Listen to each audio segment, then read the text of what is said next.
เอาสมมติได้เด็ดเธอไอ้เบรกขู่ก็ตั้งที่ยี่เบยงูมาถึงได้เฉียวแล้วอ่ะครับขอขอบคุณ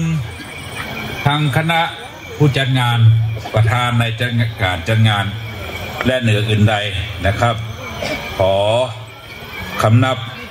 ผู้หลักผู้ใหญ่ที่มาเยี่ยมในวันนี้ท่านปลัดประยุแล้วเนาะครับแล้วก็ท่านนายกนะครับพืชช้างเขาก็เป็นเพื่อนบ้านกันผมเป็นคนตำบลบ้านช้างนะครับก็ใหญ่พอๆกันนะช้างเหมือนกันนะครับแล้วก็ยังมีผู้หลักผู้ใหญ่จากอำเภอปายอำเภอปากมะพร้าวเนาะท่านนายกก็มานะครับแล้วก็ท่านแล้วก็อดีตกำนันโอ้ยมันใช่อดีตกำนันถาวรไปเลยนะครับแล้วก็ท่านรองอธิวัตรปัจจุบันก็เป็นประธานมูลนิธิวัฒนธรรมดิซูโนที่ปรึกษาครับที่ปรึกษากะโอ้นี่เรือประธานกะใหญ่กว่าประธานที่ปรึกษาใหญ่ครับครับก็ขอขอบคุณผู้หลักผู้ใหญ่เนาะเพราะว่าการจัดงานครั้งนี้ก็ได้จัดงานในหมู่บ้านประวัติศาสตร์นะครับพี่น้องหมู่เฮาทุกคนที่ได้มาร่วมงานในครั้งนี้นะเป็นคนที่ว่า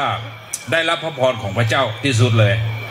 นะคนเมืองก็จะอู้ว่าโชคดีแต่พี่น้องคริสเตียนเขาบอกว่าพระเจ้าอวยพรเพราะว่ายิงปืนนัดเดียวได้นก2 ตัวเพราะอย่างตั้งใจว่าจะมาห้วยน้ำดังมาถึงแม่จอกตัว2 จิตพูดที่เธอเพราะมันยังยิ้มมาว่าแบบเขามังอะห้วยน้ำดังเรามันมีตัวลาเขามาอันนี้หวยพูดถึงเราจะกลัวต้าพวกว่าจะแม่จอหลวงยักษ์เรียกว่าแล้วก็ตูปีจงไปก็ฮอแล้วก็กลับมามือคือเลยงกมาหาภาษาลิซูน้อยหนึ่งครับขออนุญาตจะได้บอกคือพี่น้องว่าเขาได้นก2 ตัวได้อย่างไรครับหมู่บ้านห้วยน้ำดังเป็นหมู่บ้านประวัติศาสตร์เพราะว่าเมื่อ52 ปีที่แล้วที่นี่ยังไม่มีคริสเตียนเตื้อ2515เนี่ยผู้ประกาศข่าวประเสริฐประกาศเรื่องพระเยซูมาครั้งแรกเจ้าบ้านยังหมอหูเตื้อเรื่องพระเยซูเป็นอย่างไรเป็นของแปลกถ้าเป็นของแปลกเนี่ยกำเมืองพวกมันแสลงนะมันมาเข้ากันฟังมาเข้ากันพอดีคนที่มาประกาศนี่ก็มันมาเหมือนเฮาอ่ะมันเป็นฝรั่งมันจะบอกไว้เต้มันเป็นฝรั่งหูดังมาก่อนใหญ่หูดังหลวงเนี่ยตามันเหมือนเฮาตามันจะออกสีฟ้าเนี่ยหนึ่งในคณะมิชชันนารีที่มานี่ก็อาจารย์โยเอลก็อยู่นี่นะยังอยู่นี่เลยยังมีชีวิตอยู่อันนี้ไม่ใช่ธรรมดาเนอะมนุษย์โบราณเนี่ยนุ่มถาวรเลยแบบบักแกเอามือก็ขึ้นเลือดเลยยิ้วจิตใจแบบฟูเร่งก็เลือดเลยก็คือกุดแทงวัดสิ่งอยู่กุดเที่ตอนเราชัวแบบของมันทำไงสมัยก่อนมาห้วยน้ำดังนี่นะมันไม่ใช่ง่ายๆรถสายปลายนี่นะโอ้สายทรหดนะสายทรหดคนบอกอดทนแทบไปถึงเมืองปลายไม่ได้เพราะฉะนั้นการเดินทางมันยากบอกว่าหน้าฝนบอกว่าหน้าร้อนกว่าจะมาถึงห้วยน้ำดังเนี่ยมาแต่บะฮักกันแต่เนี่ยมาบ่ถึงแล้วสมัยก่อนนี่มันมีเรื่องเล่าพ่อสปาสเปนโดยเฉพาะอย่างยิ่งพี่น้องดิซูนี่เราเหมือนจะว่านับถือผีอย่างเดียวนะกลัวผีชิบหายแต่นะแต่ก็ได้ยินว่าเส้นทางการเที่ยวป่าเนี่ยจะไประหว่างเชียงใหม่กับอำเภอปายเนี่ยระหว่างทางเนี่ยห้ามไปนอนรับไปเรื่อยเนอะผีมันแห้งนี่โลแต่ว่าพี่น้องห้วยน้ำดังเนี่ยมาอยู่ตัดจุดยุทธศาสตร์พอดีเลยนะแผ่นดินอุดมสมบูรณ์แล้วในปีนั้นโอ้ยไม่เชื่อมันเลยเรื่องนั้นปีว่าแล้วก็เลยก็ชัวร์แล้วก็ถ้านับวนจะมาหมุนชั่วเพื่อนบอกว่าถ้าไม่เนี่ยบ่โอมไว้บ่ได้วะต้องโอมไว้ด้วยมันถึงจะดังครับโอเคต้องสุมาด้วยเนอะเพราะว่าผมไม่เป็นคนปูแล้วก็เตะมือตัวหมูสักเตือนว่างบูเนี่ยโอเค พี่น้องเพิ่นมาประกาศในปี 2515 พอดีเข้ามาปั๊บเนี่ยชาวบ้านตกใจว่าโอ้มานี่มาได้แต่ว่านอนนี่มาได้เนอะเพราะอย่างฝรั่งมันเหมือนเฮาอ่ะแล้วก็ตะกอนนี้พี่น้องที่ซัวมีคำเล่าว่าฝรั่งเนี่ยน่ากลัวเนอะมันเป็นยากนะมันกินเฮานะว่าเท่าซ้ำกลัวกันคันนาดอ่ะนอนมาได้เนอะนอนมาได้ต้องไปนอนที่อื่นปรากฏว่าเข้าได้สุดท้ายเดินจากแนวไปแม่แพรบุ่นไปนอนแม่แพรได้ห้วยน้ำดังนอนมาได้แต่ขอบคุณพระเจ้านะพระเจ้ายิ่งใหญ่ในพระคัมภีร์เขาบอกว่าพระเจ้าทรงรักโลกนะรักโลกในรักมนุษย์เนาะจนได้พระประทานพระบุตรองค์เดียวของพระองค์เพื่อทุกคนที่วางใจในพระองค์นั้นจะบาได้พินาศแต่มีชีวิตนิรันดร์พระเจ้าก็ฮักพี่น้องที่สู่เฮาแต่เพราะว่าพอมิชลีเดินจากนี้ไปบ้านแม่แพมบัจเจใกล้ๆเนอะมาแพมเนี่ยนะบัจเจใกล้ๆเนอะเดี๋ยวไปปุ๊บแต่พอดีว่าทางหมู่บ้านนะห้วยน้ำดังมีพี่น้องบ่สบายพี่น้องบ่สบายเขาทำพิธีอย่างซับหมดละมุมบดีบ่หายสุดท้ายไปขออาจารย์หมู่นั่นน่ะอาจารย์ฝรั่งหูดังหลวงน่ะปิ้งมาที่ทานมาช่วยสุดท้ายเปิ้นหายแล้วปรากฏว่าครอบครัวนั้นมาเป็นคริสเตียนครอบครัวแรกนะครอบครัวแรกผ่านไป52 ปีวันนี้ปิ้งมาพอแถมเตื้อ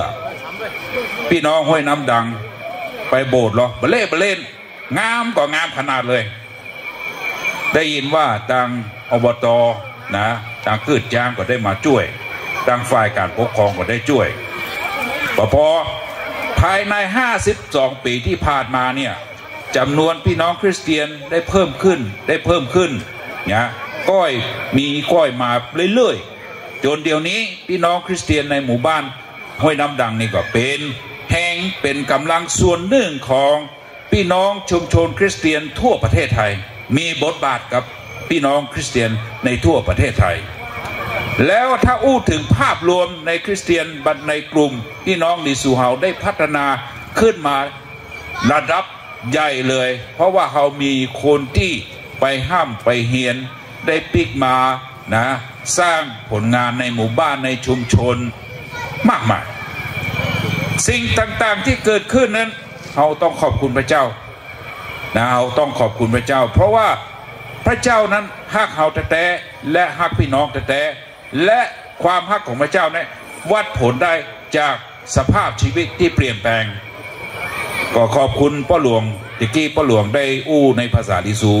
บอกฝากฝั่งพี่น้องว่าขอให้งานเนี่ยเป็นงานที่มีความสุขมีความสนุกสนานมีความเบิกบานใจบ่มีเรื่องทะเลาะเบาแว้งกันบ่มีตีกันบ่มีเรื่องมีเวลาผมรับรองว่าบ่มีครับมีที่อาจจะควบคุมมาได้คือเวลาเต้นเวลาฮ้องอาจจะดังเนอะนะอ๋ออะไรยังมาเสิร์ฟดูว่าถือว่าเลยหรือว่า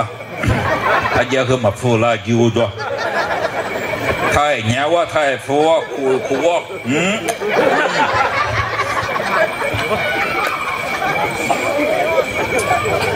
กินน้ำไปตัวอู้ไปตัวขอสุมาเนอะ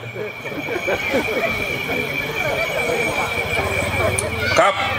พระหลวงได้ฝากความกังวลใจบอกว่าขอให้พี่น้องเนี่ยร่วมงานด้วยความร่วมงานกันด้วยความสามัคคีความฮักความกลมเกลียวผมรับรองว่าจะบ่มีเรื่องบ่มีคนกินเหล้านะในนี้บ่มีขายเหล้านะครับบ่มีรับรองเมียผมก็บ่พกมาด้วยนะในเต็นท์ผมก็บ่มีด้วยแต่ว่ารับรองมาได้อย่างหนึ่งเวลาห้องเพลงมาอาจจะมีบางรายที่แบบว่าเวอร์ไปหน่อยนะเวลาเต้นมันจะเวอร์ไปหน่อยเพราะมันเกิดความคึกคืนเมื่อพระวิญญาณของพระเจ้าเข้ามาสวมเนี่ยมันอาจจะเวอร์หน่อยนะอาจจะมีแบบนั้นแต่ว่าทุกอย่างจะลงเอยด้วยความสุขนะความชื่นชมยินดีและพระเกียรติของพระเจ้าและชื่อเสียงของหมู่บ้านแล้วก็นิดหน่อยนะครับสำหรับท่านกำนันแล้วก็ทางฝ่ายปกครองแล้วก็ฝ่ายบริหารห้วยน้ำดังไม่ใช่ว่าดังก้าน้ำนะดังชื่อเสียงด้วยนะขอยกมือเลยขอปรบมือแล้วก้อยเธอเลยถูกแล้ว ถนนก็ลาดยางนะเดียวไฟฟ้าก็มีใจนะครับถนนนี่โอ้โหสุดยอดเลยปลายบะปอส้มหวานมันจะว่าอ้วนนี่เนอะหวานเต้ๆเนอะหวานจนขั้นผมบักกล้ากินเพราะผมเป็นเบาหวานนะครับหวานเต้ๆนะส้มห้วยน้ำดังเนี่ยดังทั่วประเทศบัจเจว่าดังที่ห้วยน้ำดังทั่วประเทศปลายบะปอประเพณีสุดยอดเลยโอ้เมื่อก่อนนี่เพิ่นบอกว่าเป็นคริสเตียนมาเด้ประเพณีเสียหายหมดลิซูก็เป็นลิซูแล้วใจเนอพอแล้วแต่ขี้เราชุดเพียบเลยนะเม็ดต่างๆโอ้โหดังชงช้างเต้นแต่ละกับเนี่ยผมนั่งอยู่ตั้งร่วมเลยพอเนี่ยพอเขาแค่เต้นตัวพ่อเต็มชุดมาลืมประเพณีนะครับแต่ว่าจะดีขึ้นกลายเป็นว่าพี่น้องคริสเตียนลิซูเนี่ยทำเพื่อประเพณีของเขาวัฒนธรรมของเขา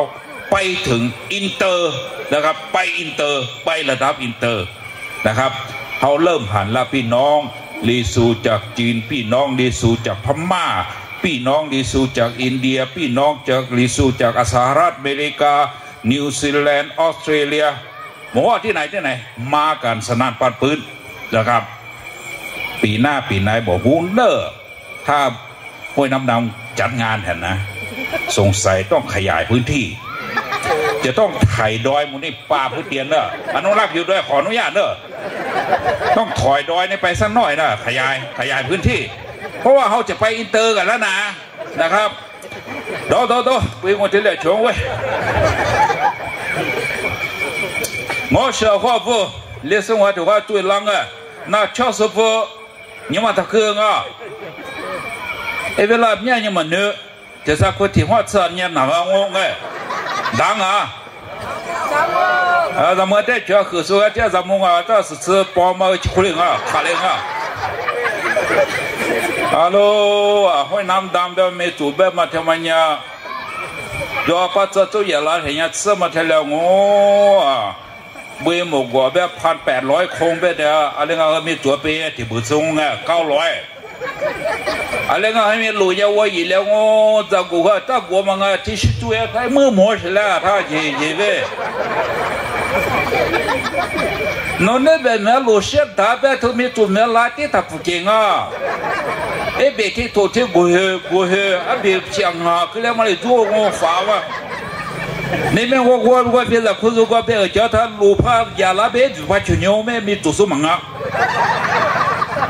你们没说买那个可以，你就买土白土嘛喏，哎可就哎别去牛可以做，别在苦是做别拉别老，如果别在苦是花一个那可以把这花哇。哎来对那块不去牛嘛，我老别去牛好吗？说了嘛的可别闹我啊！这个他妈别人下面要小伙不？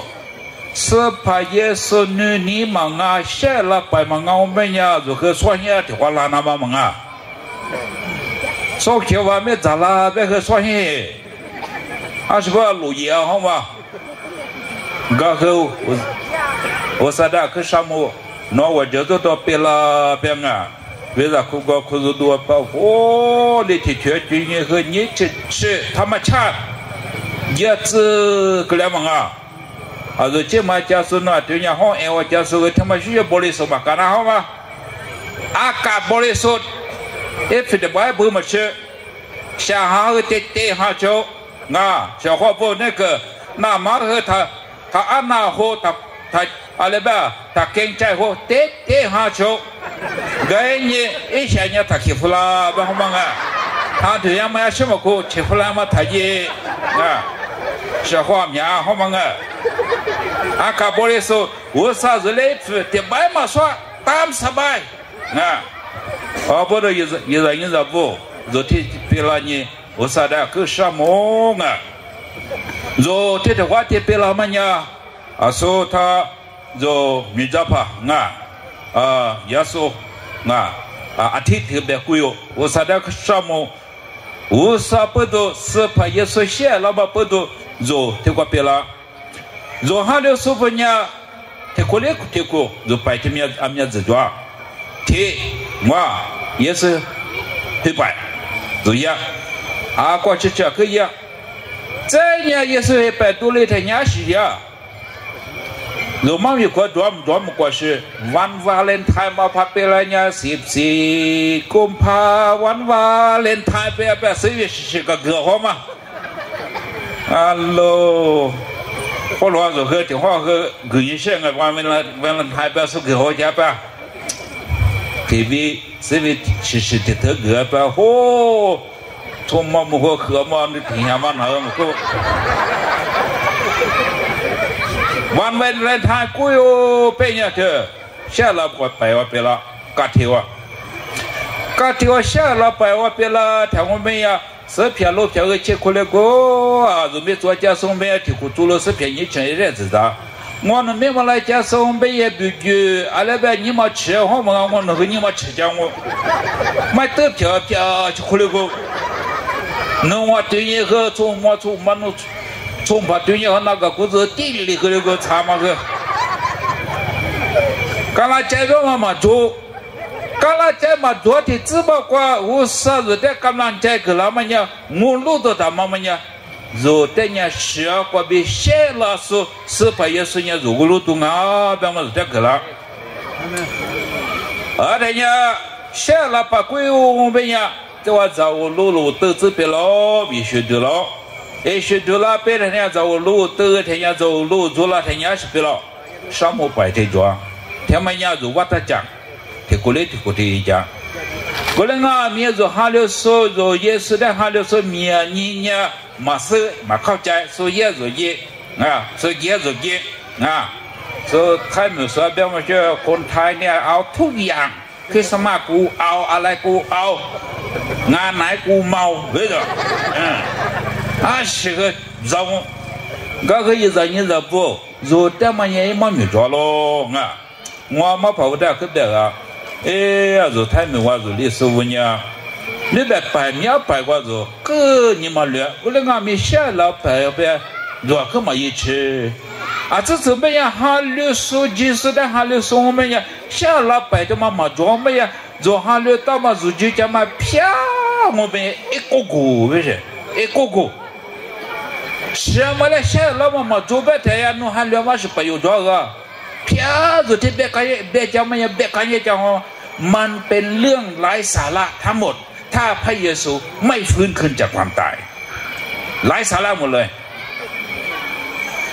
โอซาที่ยิบาลาโดนี่ยิบาลาไปโดเบต้าที่เบเจ้าเบมาขวากันนู่น什么我做嘛现在他一拉他们做了个我家个了了个个了了个过来俺们一人不，啊，就讲嘛，啊，就一讲嘛，啊，就白天嘛，我也偏别个么的，偏别个么呢？可至少个第三别个别么个，是没啥个么切掉。3年没跑我地不拉，没这个，没把大跑的我没这个，他别别掉对别我，啊，这我不懂我也死了别我啊，一偏了嘛我别接，一接嘛别接，骨子嘛我别接，一死了嘞啊。我不是一人不，是不也是的话题别做。我呢，啊，照顾俺喽，我呢对这么俺喽，下面明王我，พระเยซูเคยกล่าวคำนี้บอกว่าเราเป็นทางนั้นเป็นความจริงและชีวิตแต่ซึ่งพระเยซูบุยขึ้นมาแบบอะไรต่อใจแบบพระเยซูตรัสคำนั้นจากที่ไหนอะไรใจแบบอิสราเอลว่าแบบแต่ภูมิศาสตร์ว่าแบบเนี่ยอิสราเอลที่มาว่าแบบมีชาติสมัยว่าโจมือแบบเนี่ย就是我啊就是在那组装啊那做啥那做嘛是我们负责屋顶的别我管要么做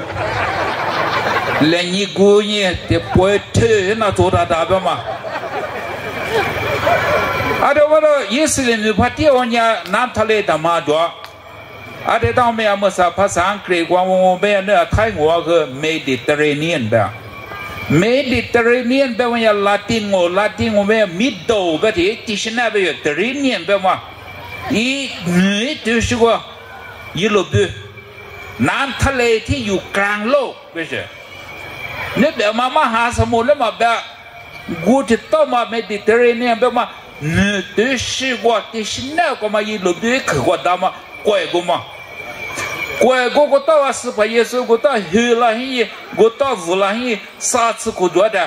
เยซูเนี่ยอุตส่าห์จะอยู่จากกูตัวหิกูจะให้ได้แบบเราเช่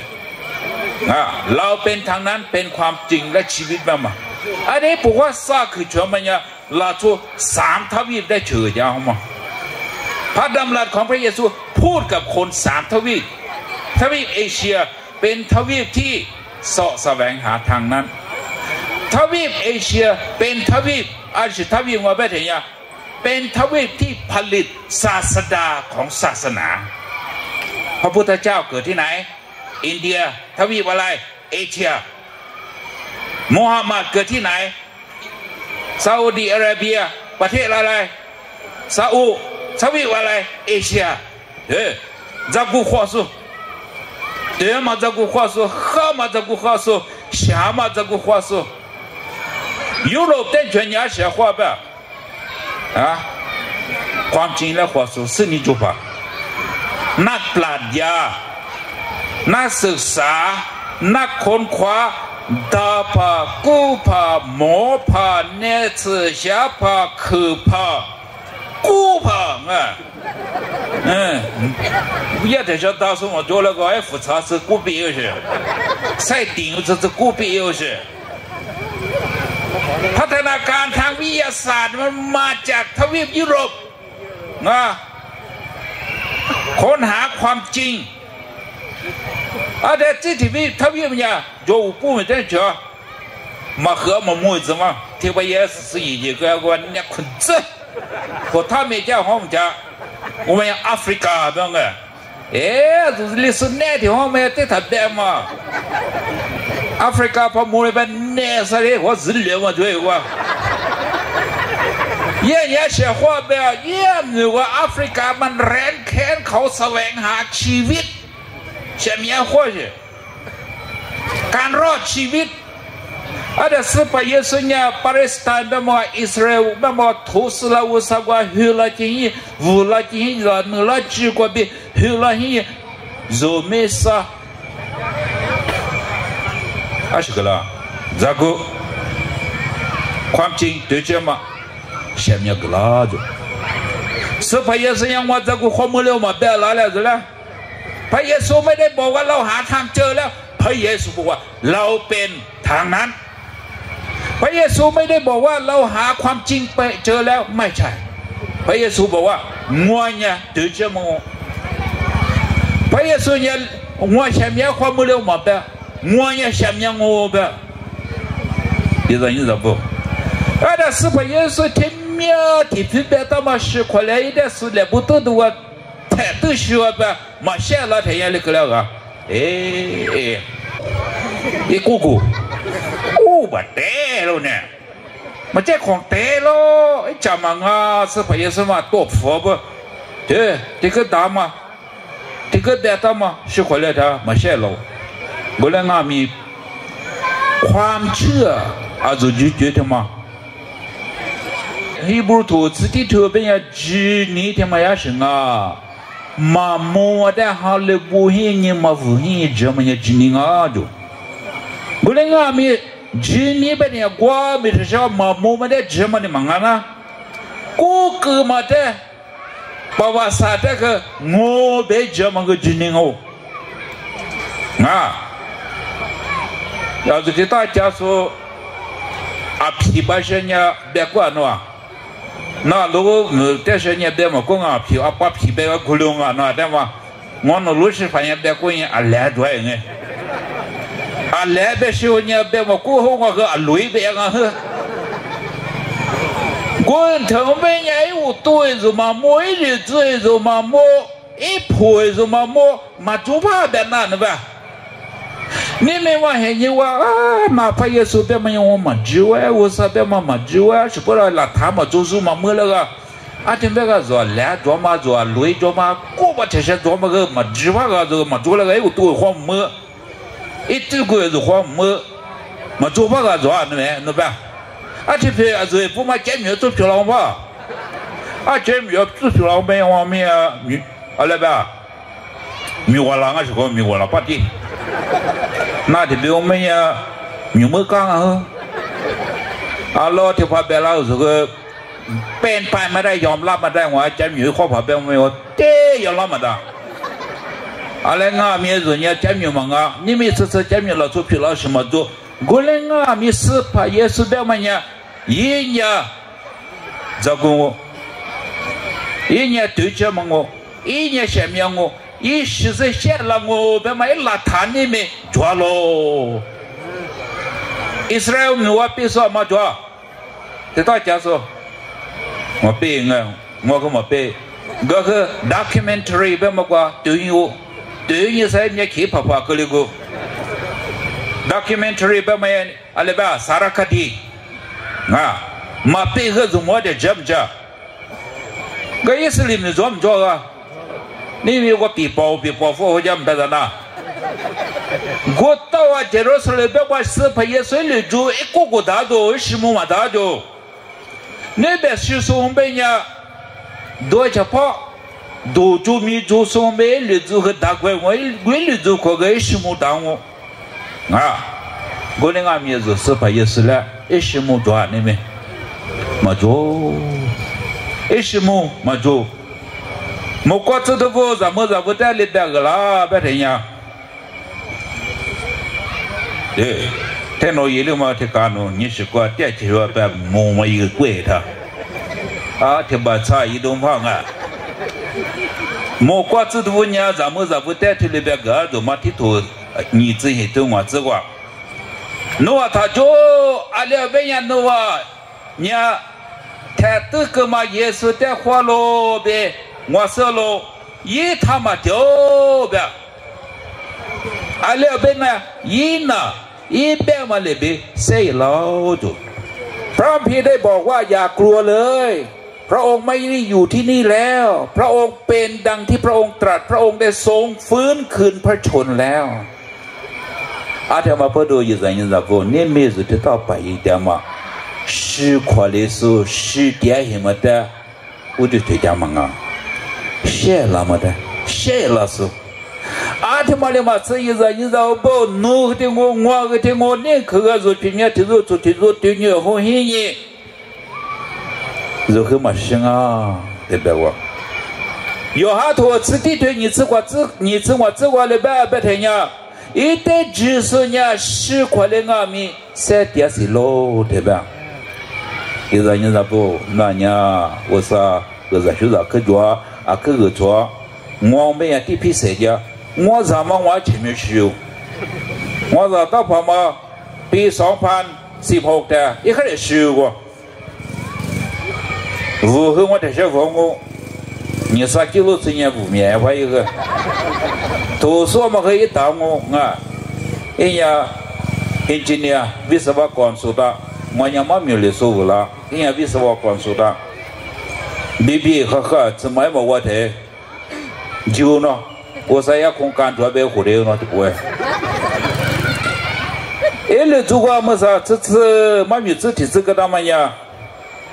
有很多次的对，你是我知，阿里边，一旦就是呢10块的阿米3.4喽，3.嘛的嘛是，若在你嘛不多，若哈的是你嘛不多是你还行啊，若哈呢是怕那个只有如果对呢，就也没掉喽，对吧嘛？听一遍拉他，把老婆没有拉他，是怕也是拉他。cha tula godo le sombe patula be kama pa be ju sho phi la de be ga ju ti tu nga ju he o ti zama zama be ju ba no kha che tu a so na kha ba hi khoi ge pe mi shi toi gi shi la ke zhe de ya ke te sha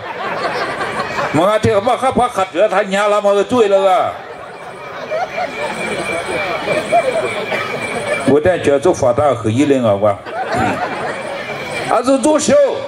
我的阿弥是怕耶稣别到嘛妈咪快别到嘛，做谁老我别呢？没子多嘛别忙啊，屁老嘛别忙啊，我们要什么呀？过对事，莫过家那么过对事，过别谁老老就，我的伢做哈个在乌萨点过基督啊，别如果对伢绝户的，是怕被铁子铁把木过我家走。如果到我家所以说的或者不，俺们这些别嘛过了，从伢没天天什么到老半夜讲不啦。我俺们怕是跑个下刀，visa个下刀喏，乌萨现比么过了没我，过了天伢讲我。我嘛家庭伢边啊，老啊地方我来普世故事嘛，跟你们是，我意思嘛，20嘛跟你们是，是怕也是在给到，